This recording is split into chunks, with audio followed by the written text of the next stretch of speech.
तब श्री रामचंद्र जी ने कहा था कि मैं तेरी परीक्षा लूंगा और यदि परीक्षा में सफल होगी तो मैं ले चलूंगा, नहीं तो नहीं ले चलूंगा।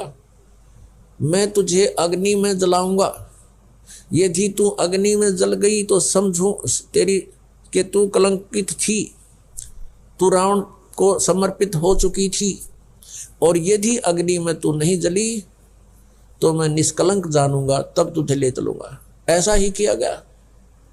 सीता को अग्नि में बैठा दिया और हजारों की संख्या में दर्शक थे।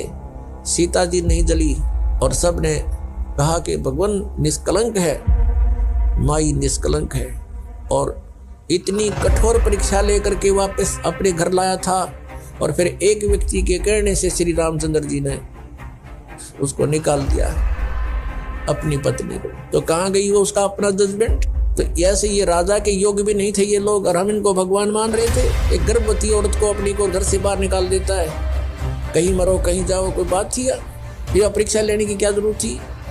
और क्यों इतनी दुनिया मरवाई, फिर छोड़ देता रहे, रावण के पास ही रहती हो। पुण्यात्मा, यहाँ का राजा काल भगवान है और ये नहीं चाहता कि यहाँ के प्राणियों को परमात्मा का पता लग जाए, जिस कारण से इसने इनको भगवान सिद्ध करवा रखा था अपने नकली दूतों के माध्यम से। पुण्यात्मा, ये अमर कथा जो आपको सुनाई जा रही है ये सत्यनारायण कथा है, और हमने जो कथाएं सुन रखी हैं वो सत्यनारायण कथा नहीं थी। सत्यनारायण का अर्थ होता है सत्यनारायण। सत्य माने अविनाशी, जिसका नाश कभी ना हो, सच्चा भगवान, सच्चा साहेब, हम सत साहेब बोलते हैं उसको। और पहले उसको सत्यनारायण कहा करते थे। सत्यनारायण, नारायण का क्या अर्थ होता है?